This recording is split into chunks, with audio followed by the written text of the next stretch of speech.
আপনারা জানেন কোভিড পরিস্থিতি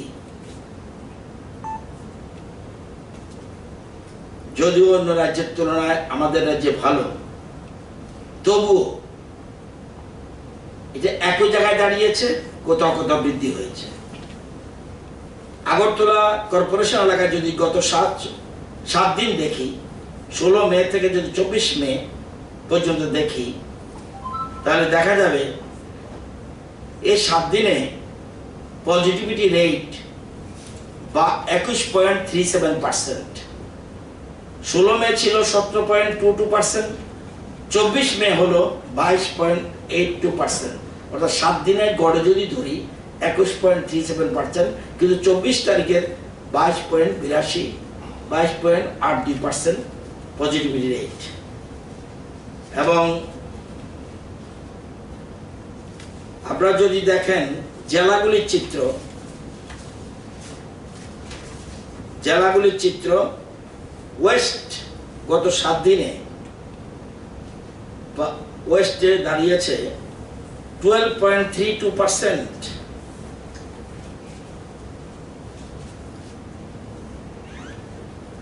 সিপাহীজলা 5.33% 7 দিনে, খোয়াই 7 দিনে 11.06%, গোমতী 6.56%, সাউথ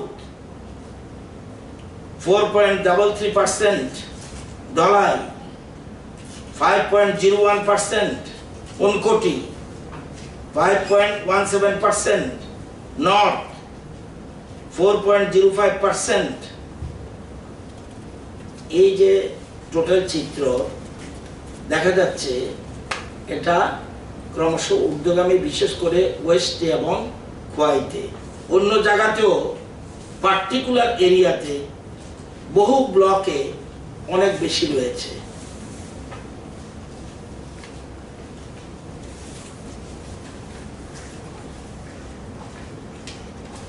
তো এসব দিক বিচার বিবেচনা করে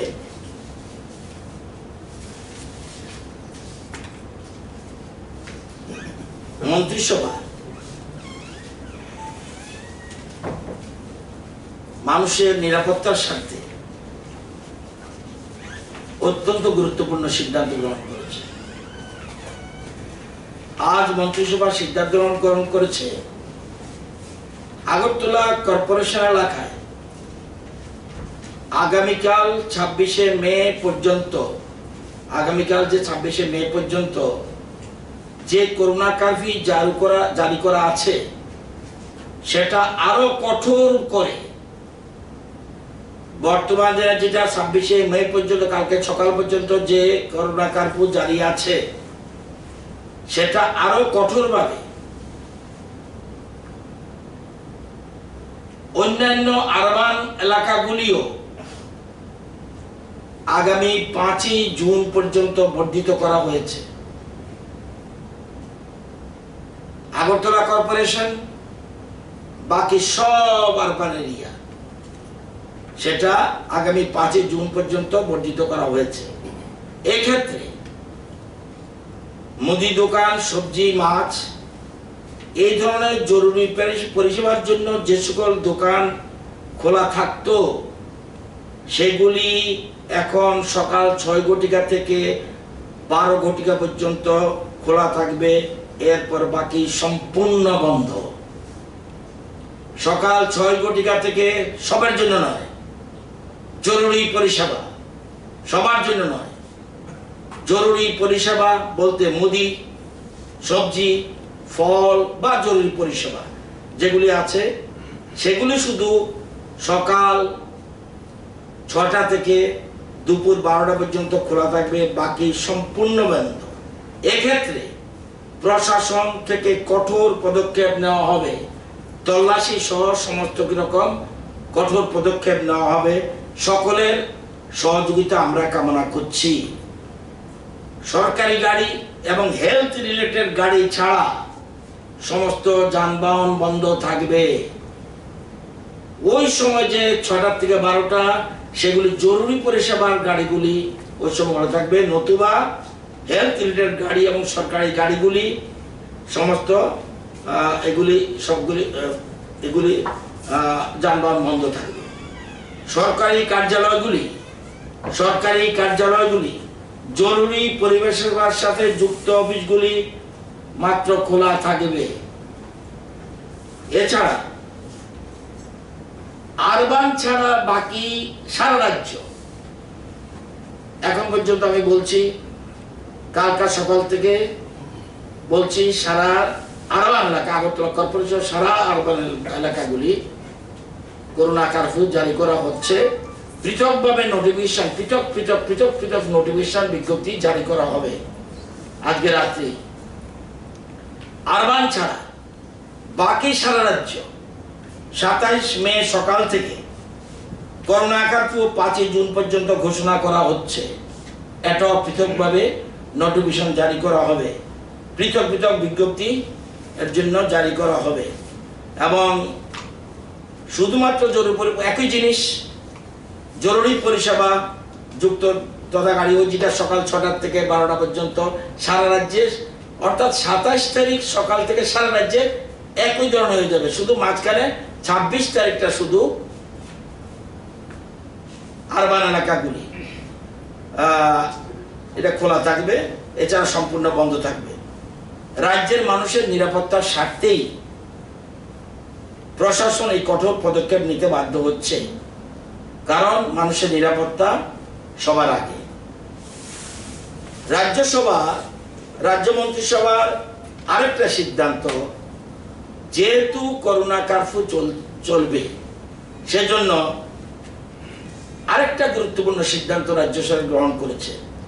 এবং অতীতে কোনোদিন এই ধরনের সিদ্ধান্ত কেউ করেছে বলে আমার জানা নেই। এবং আপনারা জানেন, 7 লক্ষ পরিবারকে, 2, 4, 5, 6 নয়, 7 লক্ষ পরিবার, আমাদের রাজ্যে আছেই 9,29,000 পরিবার। 7 লক্ষ পরিবারকে, 7 লক্ষ গরিব পরিবারকে, নিডি পরিবারকে প্রত্যেকের অ্যাকাউন্টে 1000 টাকা করে ডিবিটির মাধ্যমে পৌঁছে দেওয়া হবে। এর জন্য রাজ্য সরকারের ব্যয় হবে 70 কোটি টাকা। এর জন্য রাজ্য সরকারের ব্যয় হবে 70 কোটি টাকা। এবং এটা রাজ্যের মুখ্যমন্ত্রীর ঐকান্তিক ইচ্ছার ফলেই এই ধরনের সিদ্ধান্ত নেওয়া হয়েছে। এক্ষেত্রে আজকে রাজ্য মন্ত্রিসভার মিটিংয়ে দেখেছি মুখ্যমন্ত্রী কল্পতরু যেভাবে হোক, মানে মানুষের কাছে করোনা দেবো আমরা, ঠিক আছে, উনি বলছে না, করোনা দেবেন ঠিক আছে, করোনা কারফিউ করবেন সব ঠিক আছে, কিন্তু মানুষের কাছে কিছু অর্থ পৌঁছতে হবে, সামগ্রীও পৌঁছতে হবে। তো রাজ্য সরকার এই একটা গুরুত্বপূর্ণ সিদ্ধান্ত গ্রহণ করেছে। এটা আপনাদের মাধ্যমে সারা রাজ্যের মানুষের কাছে পৌঁছানোর জন্য আমি অনুরোধ করব। এবং কষ্ট হবে আমরা জানি, কিন্তু মানুষকে আগে বাঁচিয়ে রাখতে হবে। অন্যান্য রাজ্যের তুলনায় আমাদের পরিস্থিতি ভালো হলেও আমরা সম্পূর্ণ নিরাপদ থাকতে চাই। আরও ডিটেলস আলোচনা হয়েছে এবং আমাদের যা স্টেপ নেওয়ার, সেগুলি স্টেপ প্রশাসনগতভাবে স্বাস্থ্য পরিষেবার সাথে, বিশেষ করে কোভিড রিলেটেড, এগুলি যা করে আপনারা দেখেছেন। আজকেও ওয়ার রুম এখানে খোলা হয়েছে। শিক্ষক শিক্ষিকারা 17,704 জন শিক্ষক শিক্ষিকা, এর মধ্যে 8টা জেলায় কোভিড ওয়ার রুমে কাজ করছে। 3টা জেলায় কোভিড ওয়ার রুম হয়েছে এবং পশ্চিম ধলাই, সিপাহীজলায়, এবং এছাড়া ভ্যাকসিনের সাথে যুক্ত রয়েছে, কন্ট্রোল রুমের সাথে যুক্ত রয়েছে এবং স্বতঃস্ফূর্তভাবে এগিয়ে আসছে। এটা অতীতে শিক্ষক শিক্ষিকার মধ্যে আমি দেখিনি। এটা একটা খুব ভালো পজিটিভ। আজকেও আমি এখানে ক্ষুদিরাম বসু ইংলিশ মিডিয়াম স্কুলে গিয়েছিলাম, সেখানে কাজ করছে। প্রত্যেক কোভিড পেশেন্টের সাথে তারা যোগাযোগ করছে, ফোনে জিজ্ঞাসা করছে কি অসুবিধা, কি খাচ্ছে, কি অসুবিধা, বাড়িতে কি অসুবিধা, অ্যাম্বুলেন্স লাগবে কিনা এবং চিকিৎসার কোনো রকম আছে কিনা, সব কাজ করছে।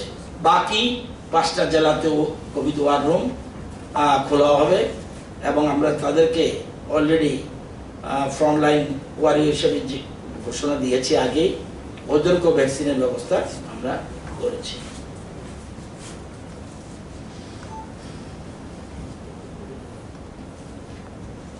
Thank you.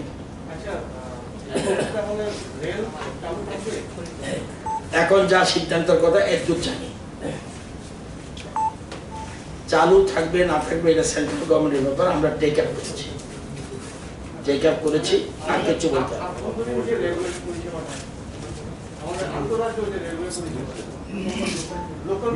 সেগুলি টেক আপ করেছে। আন্তরাজ্য হলেও এগুলি ট্রেন রেলটা নিশ্চয়ই ত্রিপুরা সরকার কন্ট্রোল করে না। সেখানে ত্রিপুরা সরকার already take up the matter with the appropriate authority. 23 তারিখ স্যার আপনারা কেন্দ্রীয় শিক্ষামন্ত্রী এবং রাজনাথ সিং এর পরিপ্রেক্ষিতে সবাই শিক্ষামন্ত্রী সহ সকলের সঙ্গে আলোচনা করেছেন। মূলত আমাদের রাজ্যের পরীক্ষা বিষয় সংক্রান্ত বিষয় নিয়ে আপনি উপস্থিত ছিলেন। কি বিষয় নিয়ে আলোচনা হয়েছে? এটা সাধারণত সেখানে সেদিন রাজনাথ সিং উনি চেয়ারম্যান ছিলেন ওই দিনের মিটিংয়ে। শিক্ষামন্ত্রী ছিলেন পোখরিয়ালজি, এছাড়া স্মৃতি ইরানিজি ছিলেন, জাভড়েকর সাহেব ছিলেন এবং সারা কিছু রাজ্যের মুখ্যমন্ত্রীরাও ছিলেন, উপমুখ্যমন্ত্রীরাও ছিলেন, অন্যান্য রাজ্যের শিক্ষামন্ত্রীরাও ছিলেন, সব রাজ্যের শিক্ষা সচিব, অন্যান্য গুরুত্বপূর্ণ অফিসার রয়েছে। মূলত সিবিএসই পরীক্ষার ক্ষেত্রে সিবিএসই পরীক্ষা 12 এর ব্যাপারে আলোচনা হয়েছে। অপশন এ, অপশন বি বা অন্যান্য রাজ্যের শিক্ষামন্ত্রীদের কি বক্তব্য এক্ষেত্রে, কোথাও আছে সবগুলি স্কুলই সিবিএসইর অধীনে। আমাদের অবশ্য সেই ধরনের না, আমাদের টিবিএসই আছে, সিবিএসই আছে। তো ওই পরীক্ষাগুলি কখন করা উচিত, কি করা উচিত, আমরা বলছি আমাদের স্টেট বোর্ডের কথা বলতে পারি। আপনারা জানেন যে আমাদের রাজ্যে সিবিএসইর ছাত্র সংখ্যা 4000-এর নিচে যারা পরীক্ষার্থী 12-এ, আর আমাদের নিজস্ব 27,000-এর উপরে। এছাড়া আমাদের 46,000-এর উপরে রয়েছে মাধ্যমিক পরীক্ষার্থী। আমরা কোনোটাই ক্যান্সেল করিনি। আমরা ওয়েট করছি কোভিডের যদি নিম্নগতি হয়, পরিস্থিতি নিশ্চয়ই একদিন না একদিন ভালো জায়গায় যাবে। আমরা সেই জন্য অপেক্ষা করছি। কিন্তু ওই দিন শিক্ষামন্ত্রীর উদ্যোগে, কেন্দ্রীয় শিক্ষামন্ত্রীর উদ্যোগে মিটিং হয়েছে, এটা অত্যন্ত ভালো দিক। প্রত্যেককে নিয়ে সাথে যৌথ একটা মিটিং করেছে, সবাই মতামত জেনেছে। কেউ বলছে আমরা অপশন এ অর্থাৎ কিছু সাবজেক্টের পরীক্ষা নিয়ে আমরা এরকম চিন্তা করছি যে যদি পরিস্থিতি বেটার হয় তাহলে ক্লাস 12 এবং ক্লাস 10 বিশেষ সাবজেক্ট, এই সাবজেক্টগুলো আমি এখনই বলছি না, মধ্যশিক্ষা পর্ষদের বিষয় রয়েছে, তাদের সাথে আলোচনা করে বলতে হবে।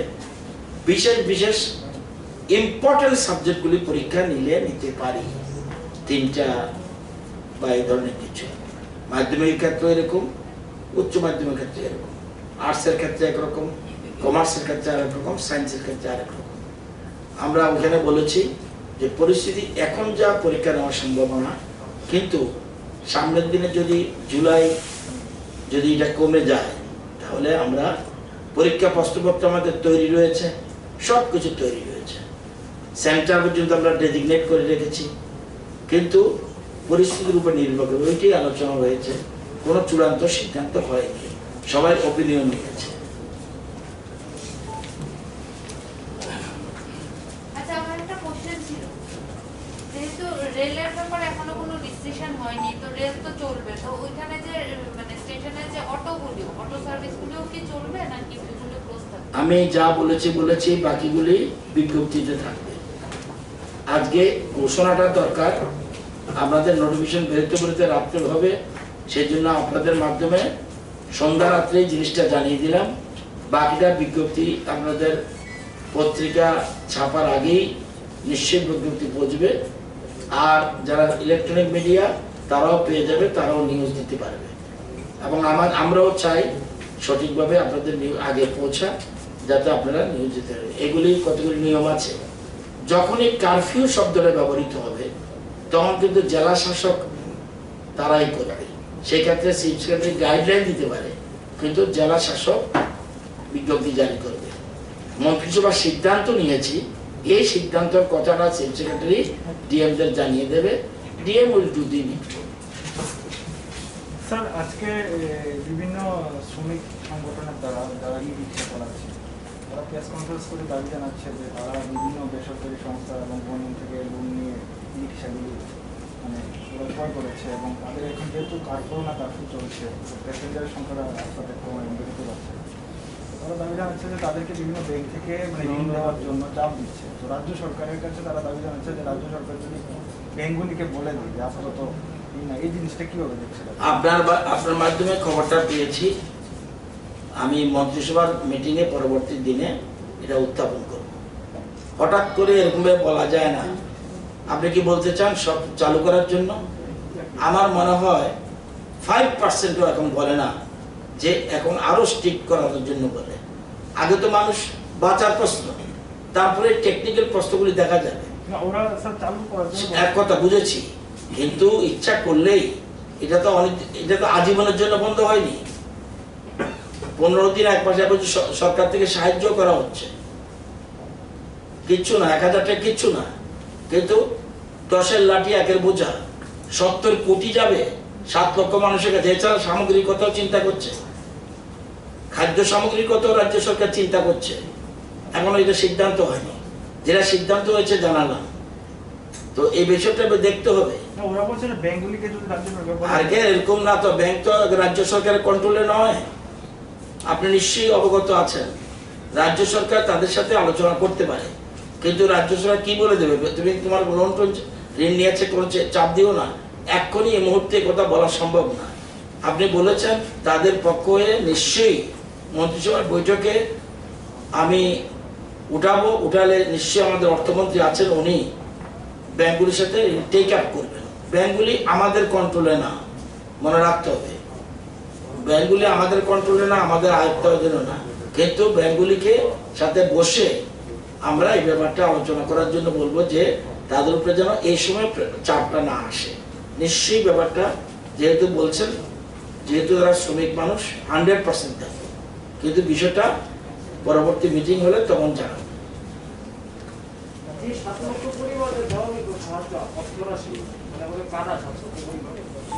প্রথম লিখুন AAY, 2 PG priority group, 3 deserving APL। APL এর মধ্যে অনেক গরিব মানুষ আছে, তারা এর মধ্যে সব চলে আসবে। এর মধ্যে চলে আসবে বারবার, এর মধ্যে চলে আসবে অন্যান্য সাধারণ শ্রমিক, চলে আসবে। পরিষ্কার বুঝলে বুঝবেন, আছেই আমাদের 9,29,000। 7 লক্ষ মানে প্রায় সব গরিব কাভার হবে। নিশ্চয়ই তো 9,29,000 গরিব না, এটা নিশ্চয়ই এগ্রি করবেন। তাহলে 7 লক্ষ হলে গরিব কেউ বাদ যাবে না। এই ক্ষেত্রে যদি কিছু বাদও যায়, টেক আপ করলে আমরা নিশ্চয় করবো। গরিবের নিডি পরিবার, একটা হলো প্রায়োরিটি গ্রুপ চিহ্নিত, AY এটাও চিহ্নিত, APL এর মধ্যে গরিব এটাও চিহ্নিত একটা অংশ। আরো গতবার যারা দেওয়া হচ্ছে আরো বাড়িয়ে দেওয়া হবে, এই জন্য 7 লক্ষ। গতবার আমরা দিয়েছিলাম 6,31,000, সামান্য একটা সংখ্যা পরিবারকে। এবার 7 লক্ষ এটা। তাহলে আমার ধারণা তখন আর কোনো গরিব পরিবার বাদ থাকবে না। কার্ফুর সময়সীমা বাড়িয়েছেন, বাজারগুলো দুপুর 12টা পর্যন্ত থাকবে। অনেক অসাধু ব্যবসায়ী আছে যারা কালোবাজারি করে, সেখানে কি প্রশাসনের তরফ? আশা করি কালকে থেকে আপনার রেট পেয়ে যাবেন। প্রত্যেকে আপনারাও ব্রেকিং নিউজ দেবেন, আগামী 24 ঘন্টার বাজার কত, গোলবাজার কত থাকবে, বর্তলা কি থাকবে, এগুলি আপনারা আশা করি পেয়ে যাবেন। কালকে ওয়েস্ট ত্রিপুরার মিটিংয়ে আমি সে মিটিংয়ে উপস্থিত ছিলাম। আজকে থেকেই তাদের সাথে আলোচনা করে আজকেই দেওয়ার কথা। কালকে থেকে 24 ঘন্টা আগামী বিশেষ সামগ্রীগুলি সব কিছু দিতে পারবে না তো। মূল আইটেম আলু, পেঁয়াজ, এই ধরনের মূল আইটেম কোন বাজারে কত থাকবে এটা বিভিন্ন রকম প্রেস রিলিজ দেওয়া হবে ফ্রম SDM সদর অথবা ফুড।